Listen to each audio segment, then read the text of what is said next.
Okay, Mr. Reed coming at you live. Round three with our conceptual learning. So today we're going to be talking about perspective and a little about how we can apply this to the text of study. We're still working today on and finishing up when Mr. Berzata came to dine. So just kind of so you know that next class we're going to be moving on to the interpretive maladies. So make sure that you finish that text up.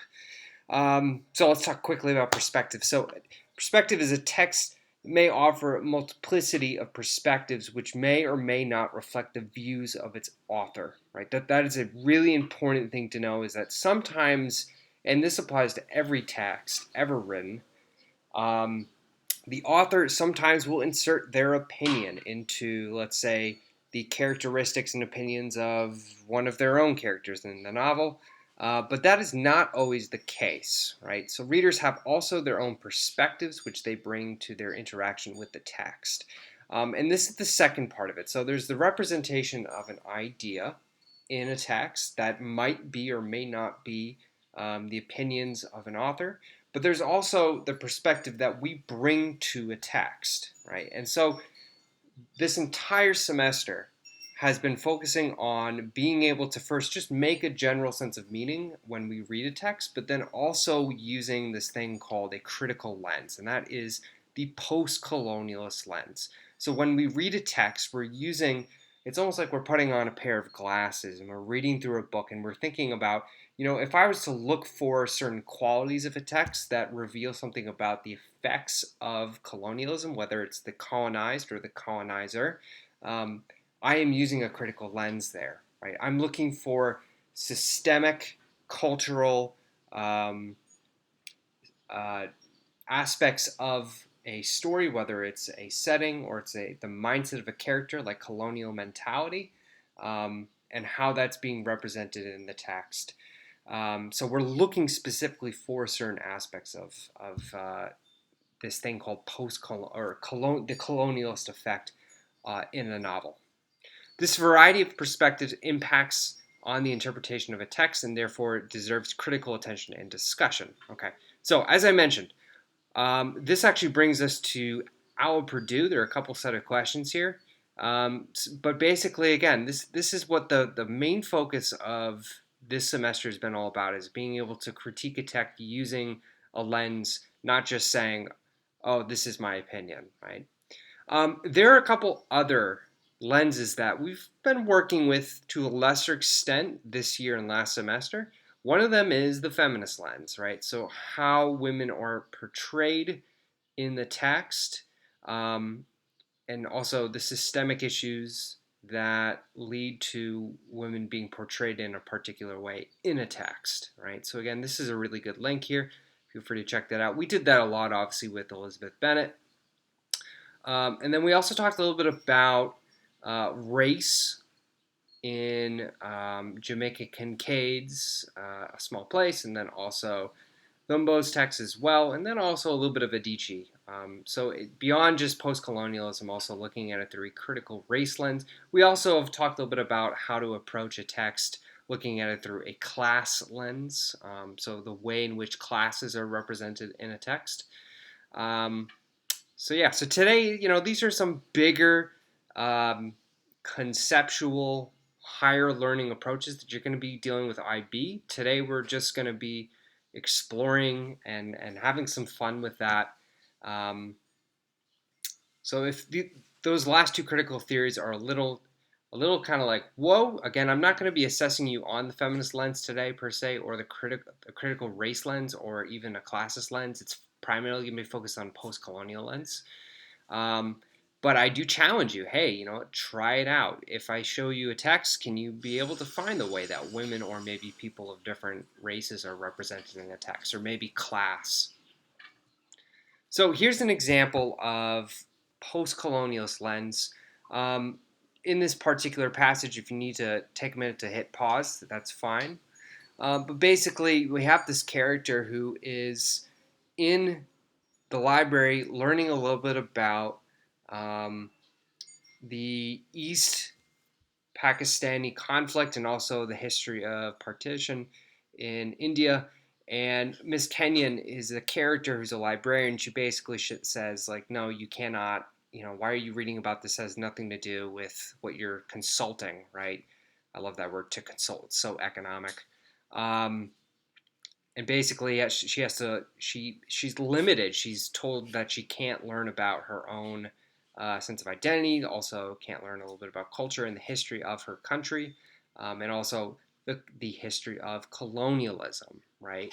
Um, so looking at this through a colonialist lens, right, we can see that the oppressor is kind of oppressing the oppressed in this text, right? They are limiting their ability to be able to educate themselves about their own sense of identity and their own sense of history.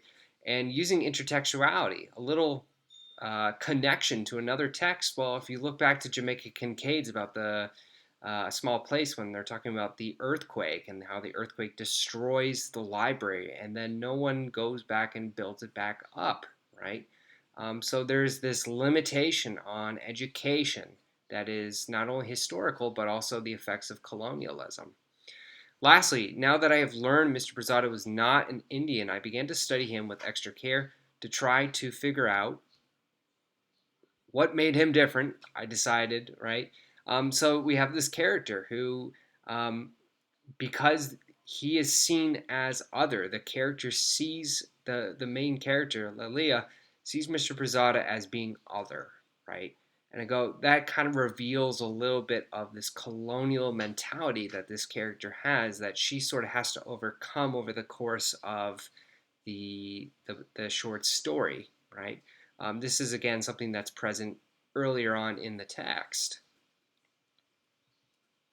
Okay, so let's give this one a go. We have another section here. It talks a little bit about Mr. Pirzada and how he's dressed and how some of the diction that's used to describe him. So Mr. Pirzada is sitting beside me in his olive green jacket, calmly creating a well in his rice to make room for a second helping of lentils. He was not my notion of a man burdened by such grave concerns. I wondered if the reason he was always so smartly dressed was in preparation to endure with dignity whatever news assailed him. Right, so there's this relationship between Lilia and Mr. Pirzada. One is sort of in awe of the other, and the other, Mr. Pirzada, is pretty friendly and characteristically quite friendly with Lilia. And that's kind of good and all because obviously there's a connection that's able to make there, and then as a result, Lilia learns more about her own sense of identity and culture, and that's pretty transformative for her in this short story. But if we're looking at it from a different perspective, right? We're not looking at it per se through a post-colonial lens. We're actually looking at it through a feminist lens. Well, there's a different way to approach this text. We can view this text through a feminist lens to explore some of the gender norms that our narrator or Lilia conform to.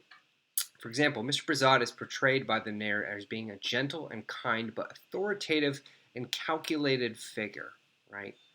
Lilia gravitates to the idea of Mr. Pirzada and by the end highly idealizes his character.